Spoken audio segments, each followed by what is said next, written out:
All right. Welcome, everybody, again to another episode of the Languages Pedagogy Podcast.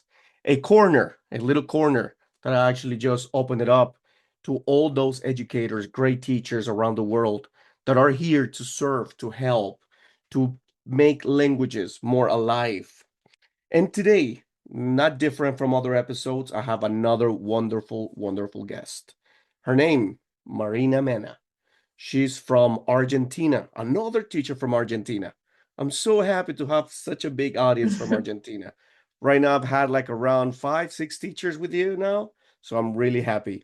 So, without further ado, I would like to let you introduce yourself. Let the audience know who you are, what you do, and what are we going to be talking today.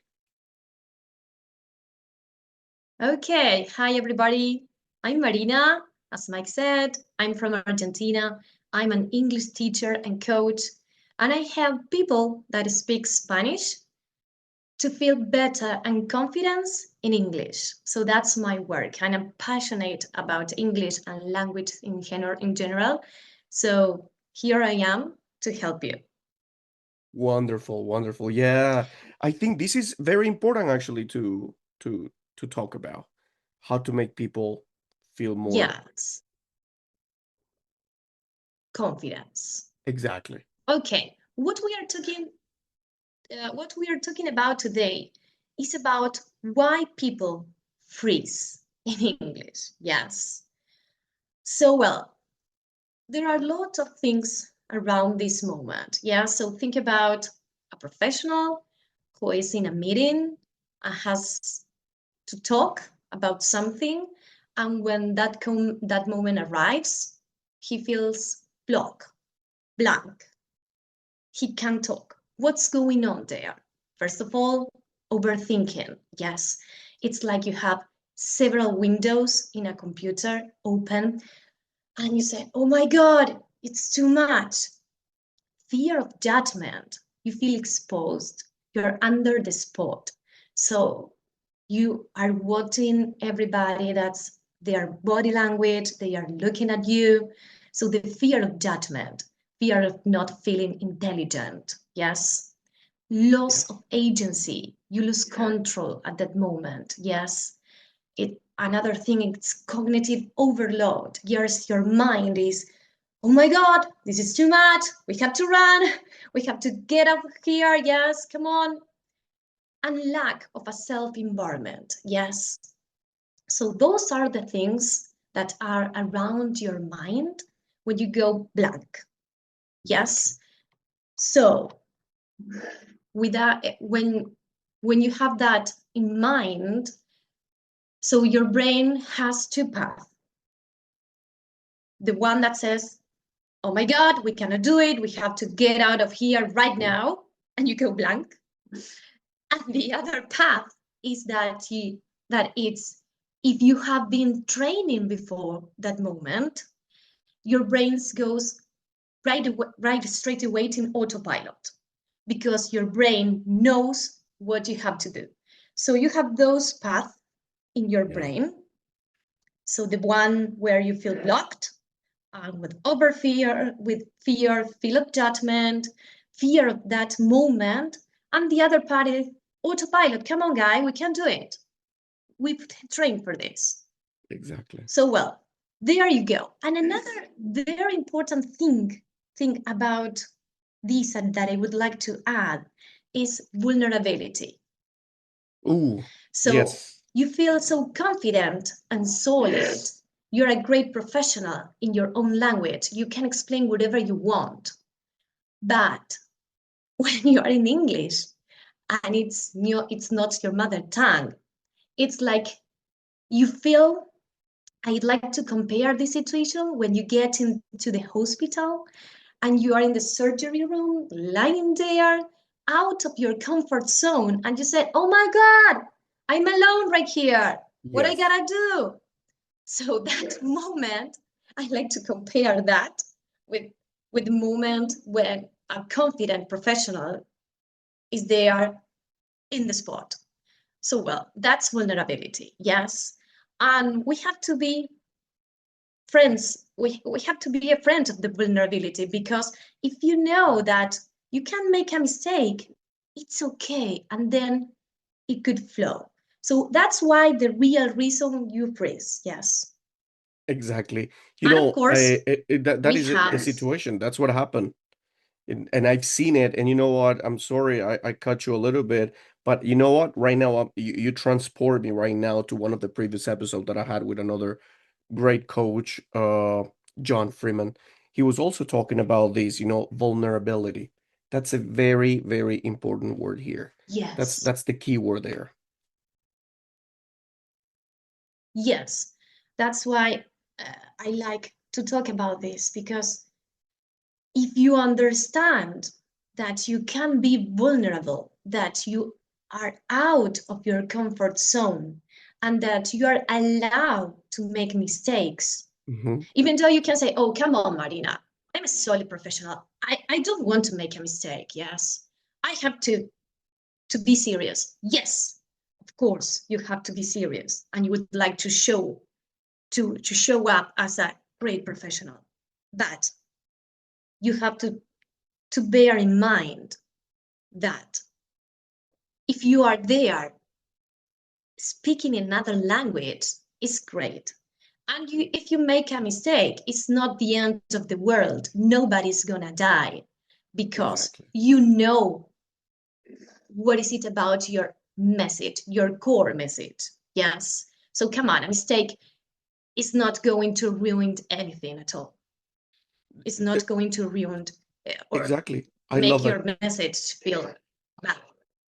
Exactly. Yes. That's what it has to be. And So I well, think it this actually addresses the fact not only about learning English, but you know what? The same situation happens learning any other language. And this is the key of also. course. Same thing happened with Spanish students. Students, English speakers who would like to speak Spanish, they also are in the same situation because of that little thing that you just mentioned at the beginning, that it was like the cognitive part, that the cognitive part is like, oh, if I don't speak well, then I don't sound so smart. And then it comes that part that, oh, I'm gonna freeze. Absolutely. No, what am I gonna say? So the same situation, and as a learner myself, learning Chinese to me it Mm-hmm. has been challenging. Not only Of because of the course. pronunciation, because it's a different language, it's a tonal language, but also because standing up and speak to others in a language that is not mine, it's kind of a freezing. But yeah, the factor of being there and saying, no, Yes. which path should I go? Just like you said it. It actually just defines what this is all about. Yes. Of course.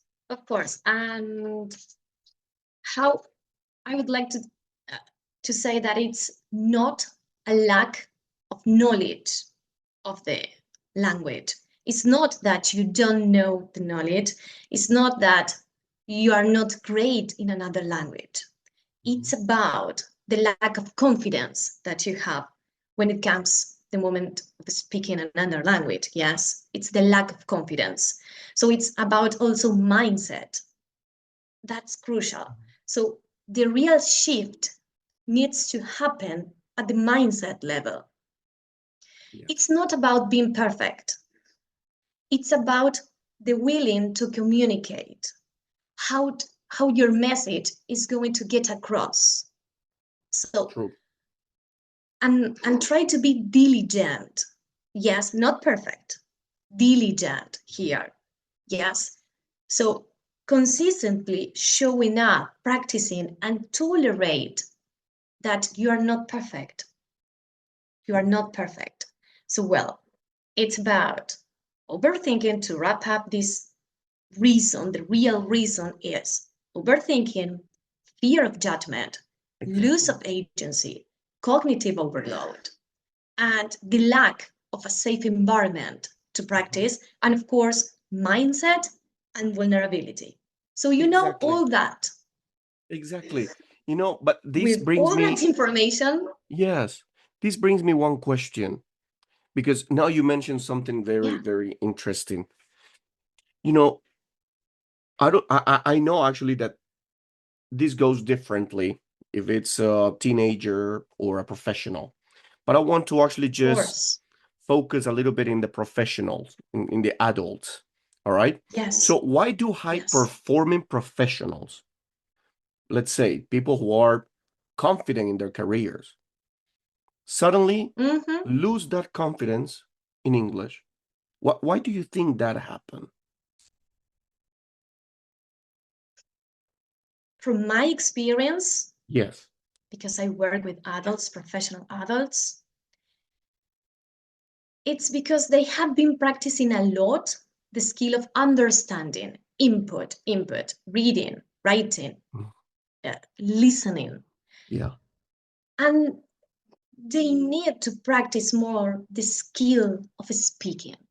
And they say, well, it's just once a week that I have my English lessons, or just in the best of the cases, twice a week, because they are running all the time. They have a busy life. They are professionals, maybe CEOs of companies. So, okay, that's the problem. They Mhm. don't practice enough speaking. So, is the skill that you need the most. So you can, and my students would ask me, okay, Marina, how can I practice? I don't live in a country where English is the first language. So what can I do? So I take classes. What else can I do? And I suggest, because that it's that what that I do, what the thing that I do is to practice by myself. How? Mm. Okay, I'm at home. I start to describe what I'm doing.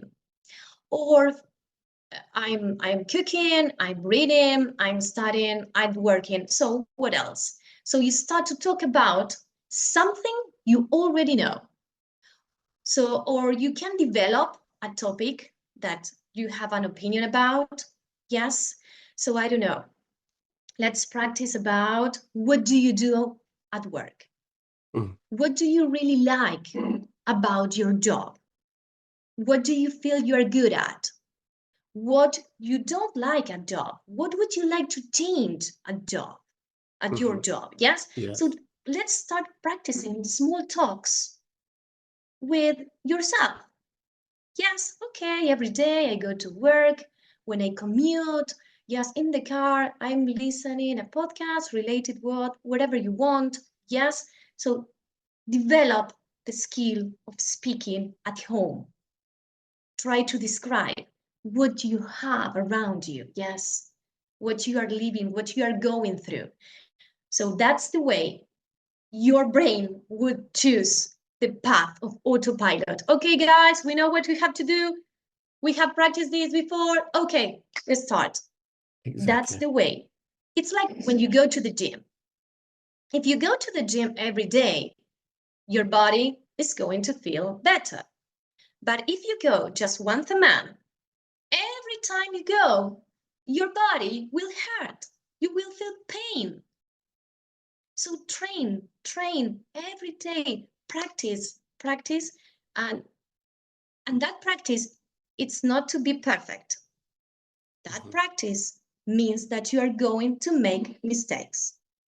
And that's Exactly. not the problem. It's not the problem. That's what you said Yes. about mindset. Yes. That's shift in that, Yes, that that's little shift. You know, mistakes are not problems. Mistakes are just, it's just a sign that you are improving, evolving in a language. So this is yes. another thing, you know, another aspect that you actually mentioned at the beginning was overthinking. Since you Yeah, actually, we've been actually absolutely. talking a little bit about this lack of confidence, one, jump into the overthinking part. How does this sabotage Mhm. communication in real time? The overthinking, A because lot. well, you're totally lack of confidence. You don't Yes. want to even talk. But then suddenly No, you want you to have that. run. Yes. And then you're just like, oh no, I cannot speak. No, what, how can I say this? Oh, I forgot. No. Is this grammatically correct? Because that's the main point. Is this grammatically correct? Is it the Yes. right word that I'm using? So how does that sabotage communication? Yes, it, that that moment, it's terrible because it's the way you feel. It's terrible, yes. But what I try to do when I felt that in the past, now I can speak like that, but I was a professional in the past that I was learning English and I trained a lot, is you have to accept that moment, and the way to go over it, to overcome that moment, is try to buy time. Okay, I'm blocked. I'm Mhm. I want to go away, so I'm blocked. What I have to do? Okay, try to buy time. How? Okay, let's see. Could you please repeat the question? Okay, what I would like to say is blah blah blah. So if you know that you are going to be in a meeting and you are going to be under the spot and you are going to talk, you have to know that there are some tools that can makes you feel better at that moment of Yeah. overthinking, overloaded. So try to breathe. Okay, guys, could you please give me a sec? Okay, I'm thinking, okay, what I would like to say is blah, blah, blah. Exactly. Okay, could you please run that by me again? Okay. So that's the strategy where you buy some time in order to order your message, because sometimes we translate. That's another window. You're translating, Good point. yes. You're translating and you say, oh my God. But what I say to my students, try to think what you want to say, what you want to communicate. That's the key. And also in your mother tongue. Yes, to my Spanish speakers, I say, what you want to say, because I don't get your idea, even in Spanish. Yes. Yes. True. So try to be clear, try to be and simplify. Yes, well, that's another, there are some strategies, yes, that are really useful in that moment.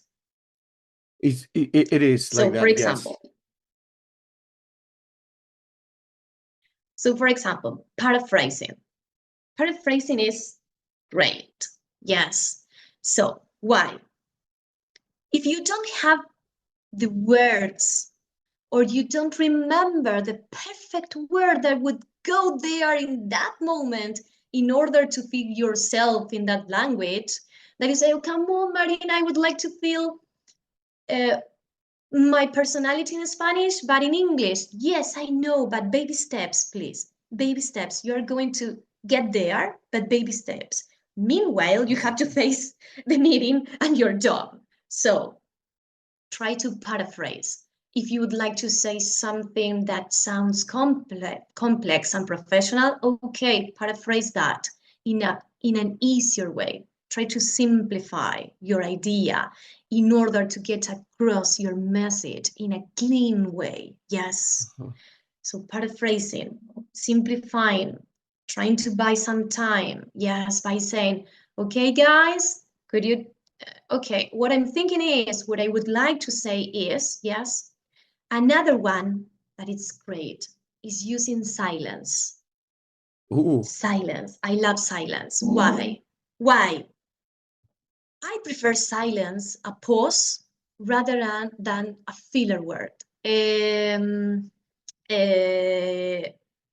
That it's, no, please don't do that, because you are what you are communicating in that moment is lack of confidence. So it's better to say, okay, what I would like to say is, rather than, um, yes, it's, uh, Yeah. so Exactly. you, and there you go down, down, down, down, down, down, and you block. Nervous. You're Yes. gonna start getting Um, nervous. yes, your heart, come on, your heart, it's come on, I have to get out of here. I'm screwing up. Yes. Okay. No. So, well, stop. Silence. You buy time. They are your Keep buying going. time. Yes. And another one is that I really love is humor. Yes, humor. Why humor? Because you say, oh, come on, guys. There's a word on the tip of my tongue that I'm right there, and there comes paraphrasing pops up. Yes. And I use humor at the class when we are studying. So that's another thing. Yes. So you say, okay, Marina, you have a lot of strategy. Okay, we know why we freeze. We know strategies, how to solve it. Okay, what about when do we practice this? Okay, at home, and okay, you have to practice this with your coach or teacher. And how do you practice it? Okay, as a teacher, what we like to say is, I like to build rapport with my students. I like to build a kind of moment where that student feels safe in an environment, a safe environment, in order that if I make a mistake, it's okay. Nobody's gonna die. Nobody's gonna laugh at me, and it's okay. Yes. So well. And other thing, as I said before, is humor. So we try to laugh. We try to laugh about mistakes. We try to relax our brain in order to the pressure goes down, and that could flow. Yes, the conversation could flow, because if you laugh, it's not, when I say laugh, it's not working. No, it's with humor. You try to approach or to embrace that moment that you are practicing your speaking skill. Yes. So humor helps you to relax your mind at that moment when you are practicing, of course. Yes. So it's another strategy as a teacher and as a coach that I really like to use. Yes. So for example, the other day, a student told me, we were describing a picture, and it was a woman, a lady in the picture. And she said, okay, and she lives with your husband. Okay, that's a funny thing. Okay, she lives with my husband. And we are there, we laugh a lot, because she wanted to try to say she lives with With her her. husband. Yes. Exactly. So yeah, yeah. But So well, here's the, that's the I thing would that like I to go back a little bit on the example that you gave me, because that makes me reflect on yeah, something. That example about the person who would like to say that word but cannot find it yes. in that moment. Some some of the professionals, they are a little bit of Mhm. perfectionist, and they want that exact Yes, word. absolutely. So how dangerous is Yes, perfectionism when learning and using a yes, language? How dangerous is it? yes. Perfectionism. Yes, from my perspective, it's very dangerous, because sometimes it's when you memorize something and you forget that word, yes, in a phrase, and say, oh my God, and then you got blocked again. Yeah, so perfectionism, it's okay to be diligent. As I said before, diligent is not the same of perfectionism. Yes. Another word that I like is agency, the ability to do something. Yes. So perfectionism is okay in order to learn a language, that you say, oh, come on, I'm consistent with this. I practice every day. I would like to sound better. Mhm. How is going my message to land there? But perfectionism sometimes it's really useful in order to learn, but when you are exposed, uh, it It's a could be double-edged sword. dangerous. Yeah, So it's a double-edged sword. yes, of course. Yes, because it leads you. to go forward. Okay, we can do that. Okay, come on. You can do this. Okay, we practice. And you would like to sound better in English. Yes, okay, why not? You can do that. But when arrives the moment that you feel that you're making a mistake, you say, okay, I need the ability to overcome the situation. Okay, I don't know this word. Okay, no worries. I can do this. Yes. So be careful with perfectionism. Exactly. That's the moral I would say about this perfectionism, and that's Of also course. part of the grammar. So, what's the hidden cost of constantly monitoring your grammar while speaking? Because this is one of the realities. Most learners, they get so stuck into, okay, if I have the perfect grammar, I can speak pretty well. I won't have any problem. So they get so focused in this part that they start monitoring themselves, their own grammar while speaking. Yes. So what's the hidden cost Yes. of constantly doing that? Yes. The hidden cost is that if you block, or if you are, maybe you are speaking and you are aware, oh my God, I did a mistake. I made a mistake. Like, I made a mistake. And you freeze. That's the cost. You freeze. That's the cost. Yes. Mhm. The it's I love grammar. Indeed, I love grammar. And of course, is the structure of a language, is the framework. If you don't have grammar, come on, you can't speak. Yes. Exactly. And it's perfectly okay if you would like to be better with your grammar and try to monitoring all the time your grammar. Okay, why not? It's great. But under pressure, you need to know that your brain sometimes could not help you the way that you want. So if Exactly. you know and you are aware of that moment of those and that situation, it's when flexibility arrives. So, well, grammar, perfectly okay. Perfectionism, it's okay, but in a balanced way. What is balanced?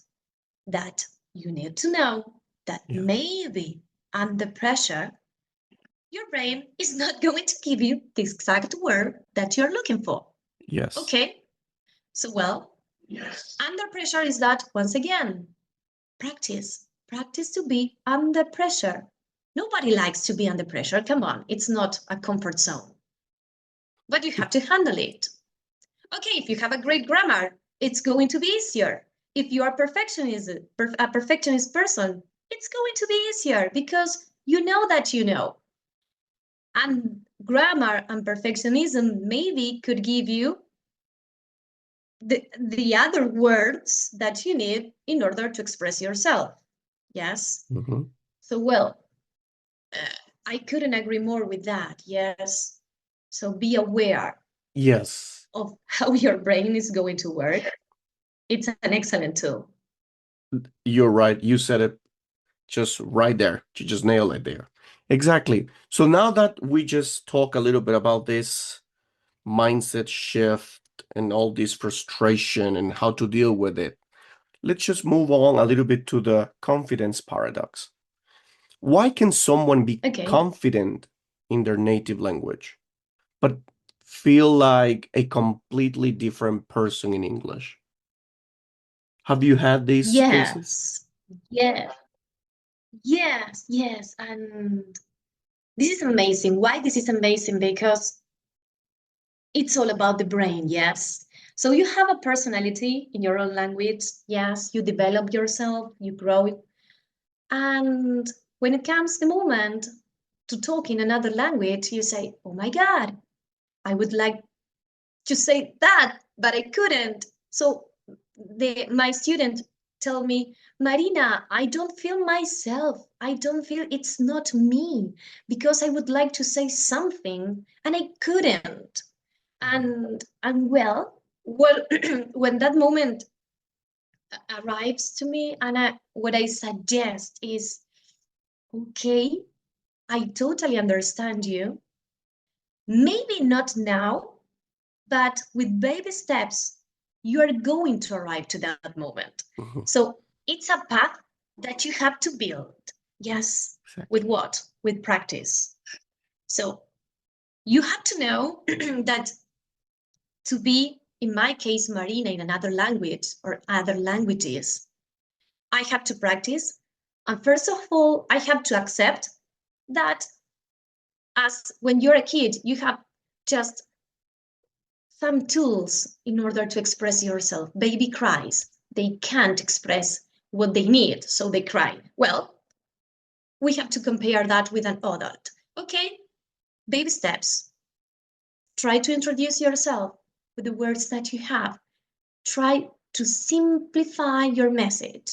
It's not that you're not going to learn more grammar, I'm not going to teach you more vocabulary or native phrases or idioms, slang words. No. It's like we have to build this path with confidence step by step. So, study, be consistent, and you are going to arrive to that moment. And also, you have to know that in Spanish, I have my personality, of course.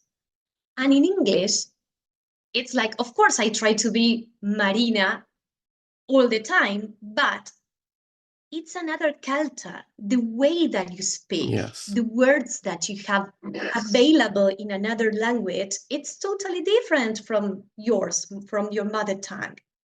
So you have to adapt your personality to the words that you have there. So I try to make some jokes in English to laugh with my students, but trying to grab the words that adjust the most well to the message that I would like to land. Yes. So, of course, that you are going to develop your message in another language, but you have to know that it's another culture, another type of words. Exactly. So, it's not bad. It's try to be intelligent and try to be flexible once again. And the mindset that you have to know that there are some other words and some other ways to express yourself. So you Definitely. have to find, you have to study the language in order to find the words that you can use. And then you can use it in autopilot to be yourself. Yeah. So Yes. So maybe this is what we could call a second identity gap. yes, of course. And it's great. It's amazing to develop yourself in another language. Why not? Definitely. Why not? It's of course it's based, the foundation is yours. Yes. But the spicy thing is that you have to embrace another words, another phrases that they are going to be yours since now. Exactly. So this is the point. And now that we just talk about this other aspect uh, of confidence, talking a little bit about what reframing fluency in this case. What does real Mm-hmm. fluency? Because this is another aspect, because most of the professionals, they would like to sound more native, I would say, or more Yes. Yes. natural. And that's what, when it comes the other factor, we just talk about the grammar factor, the word factor, the confidence factor, but now talking about the fluency, because there are many factors depending